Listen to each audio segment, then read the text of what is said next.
I wasn't even close to being the best climber in my local climbing wall for many years. And it was only quite laterally after climbing for, 7, 8, 9 years that I started to go on a steeper upward trajectory and make a lot more progress and start to catch up with my peers locally in Glasgow and then overtake some of them. What did you do different than those friends? I mean, obviously, this is a whole book. There's a lot here, but the people that fell off over the years, Mm-hmm. where was the fork in the road? Where did they go Mm. right? Where you went left? What are some of the things that come to mind? Is it just consistency? Is it, yeah, what else is in the mix Well, there? consistency, but I always try to, with these things, I always try to go upstream and think like, consistency is the most important thing in training, but where does the consistency come from? Why are some people consistent with their effort and focus and some aren't? So I suppose I could start with what I feel like was the one massive asset or strength that I felt like I was handed before I even started climbing, which is just curiosity. And I do think that curiosity is something that's both trainable, and it's something you can choose to have. So in my book, I had this analogy that, and as we go through life, we come across the lots of things that could potentially grab our interest. For both you and I, for various reasons, for health reasons, we've been sort of interested in nutrition. And so something that you maybe didn't think about for years and years, all of a sudden you start to dive down this rabbit hole, and the next thing you're thinking, all of a sudden you know all about lipoproteins and and blood chemistry and things like that, and you think, how did I get here, like researching papers on LDL, when I was just interested in climbing. So interest in life can pull you down these rabbit holes, and there's a million things to be interested in. So I had this analogy of, you pass across like the outer orbit of all these different interesting fields, and if there's something that draws you just slightly in to that gravity, if you like, you get pulled in. And I feel that I'm sort of naturally quite good at that. And so the thing that got me interested was how to do moves. I was just curious about how to do moves. And that tendency interacted with my environment. Like, all these things are often 2 or 3 ingredients that interact together, and it's the combination of them that's really powerful. So I started climbing at Dumbarton Rock, which is a slightly unusual rock type. It's basalt, and it's very angular and featured, very different from limestone or granite. And it's quite smooth and polished. It doesn't have a great deal of friction. So there's lots of options for how to do moves. There's lots of footholds, but often they're not very helpful, and there's a lot of subtlety in the movement. But the climbs tend to yield to having a curious approach. If you keep digging into the details of sequences, you can usually find solutions that allow you to get further on a move or a climb, without increasing your strength. And so I just found that really rewarding. I think I got that natural curiosity from my mum. She's always been like that, and it's almost like a running joke in our family. Is like, if there's something that's needs to be kind of understood, some complex issue, if you just kind of ask my mum, she'll just go off on this rabbit hole, and 3 months later she'll come back and she'll have learned as much as any expert about it. And I think I sort of got that as well, and I kind of directed that towards moves and climbing, and just that together with Dumbarton Rock allowed me to just enjoy that more and more. The more I did it, the more I did bouldering at Dumbarton, the more I just thought, if I just keep trying these alternatives, I will make progress. And then I enjoyed it when I did, and I just kept. That's like a snowball effect, Mm. And I describe in the book actually climbing somewhere else on a winter route when I was still at school. I think I was 16, and I didn't have ice axes and crampons. And so I was trying to do these routes with one ice axe and no crampons. And I was kind of coming up against the limit of what you could climb on mixed and ice without spikes on your feet.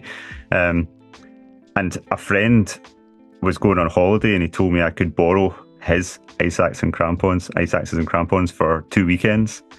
And on the first weekend, I went with a friend and I took the opportunity to try a route a grade harder than I had been before. So it was my first time actually leading a mixed route.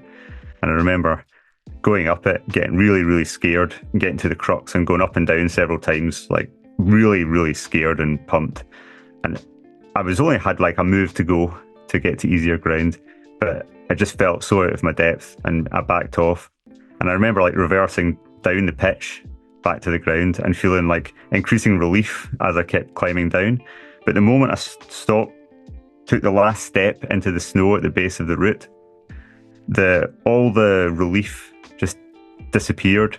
And I just have this really burning memory of walking back down our footsteps in the snow away from the route, having failed on it. And like the curiosity of how you would do that move at the high point, it reached a kind of point where it was like a burning need, and I just couldn't let it go. And I think that's the basis of the consistency, is to be driven by something. And people can be driven by all sorts of things. Some people can be driven by wanting to be famous, or wanting to be the best in the sport, or wanting to get to the Olympics, or wanting to, they just have some specific goal, like I really want to climb V6 or something like that. But to me, it was just, I really want to figure out moves that I can't do. And the great thing about that goal is that it just keeps rolling over. It never ends. So that was the basis of consistency. If you find videos like this helpful, I put together a free masterclass on how to unlock your full potential in climbing, where I share some of the best nuggets I've learned from interviewing the best climbers in the world. It's for any climber who wants to improve, and it'll help you take your climbing to the next level. Link in the description below if you want to check it out. And then as I progressed, I layered on top of that a few other good decisions. So at Dumbarton, I think there was around 80 boulder problems there when I started climbing, and there was more being done all the time. And so there was a lot to go at, and some of them were quite highball, and some of them weren't done very often, usually because they were high, but some of them too, they were just technical as well. And I remember someone just saying in a just casual conversation, like, there's no one person who's actually done all of them, even all the established climbs. And I remember thinking, that if you did that, that would be a really good broad base. Like, you would be a really well-rounded climber if you could do that. Because a lot of the ones that rarely got done weren't that hard. They were just high or technical or both. And so I started to do that.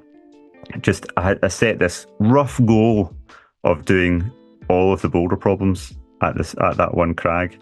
And then I layered on top another good decision, which was I had a sort of strategy. I said, like, they're highball, so a lot of them were too scary to just attack and just try and climb to the top. They were just pretty terrifying, really. So I just said, don't try and push yourself to go right out of your depth and then fall and break your ankle. Just try and do one little thing out of your comfort zone on every session. And if you don't lapse from that, you should make progress. And that simple decision was really good because I stuck to it. So there wasn't pressure to actually get higher on the climbs. Sometimes I just would go up to the high point and just say, just try and stay here for a few minutes before you climb back down. And the more I would do that, the more I would stay, and then I would find myself calming down. And then once I was calm after 2 or 3 minutes, I'd spot the next hold, or I'd suddenly see how to do the next move, and then it would just unfold. So things like that all made climbing really work for me. But I also had 1 or 2 pieces of pure good fortune. So one of them was the very first day I ever went climbing. I went to Dumbarton, and there was 2 climbers on a route called Requiem, which was the hardest rock climb in Scotland at the time, had been for like 10 years. So Requiem's an 8A plus trad route, and it was done in 1983 by Dave Cuthbertson. It was probably one of the first 8A pluses in the world. Is that E9? It's E8. It's E8, yeah. It's Okay. well protected. But there was 2 climbers trying that route on a top rope the first day I went. So that was the first time I'd ever seen rock climbers, and they were just on this route. And I didn't know what the route was, but I just was really inspired seeing them, and I just also by the line, I could see why they'd chosen that line, because it was the most striking, best line at the crag. So my naivety helped me to make this go. I just said, whatever that climb is, I want to do that. And it was only afterwards that I found out that it was really hard. But although I found out that it was the hardest route in the country, and I was like, oh well, I'll never do that then. But it was because it was inspiration. Like, it was this little moment of inspiration. It was too late to kind of erase the thought. I'd already kind of identified with it. And so when I was on the boulders, like, the Requiem literally towers over the boulders. So every time I was stood in front of a boulder and I was trying to work out moves, trying to push myself, I'd always like look up and see Requiem, and I just thought, if I don't get through this move on this little boulder, I'll never get to that. And it helped to keep up the pressure. So all these things were like catalysts, you know. They all work together, I think. So that's a few examples of the things that I discuss in the book.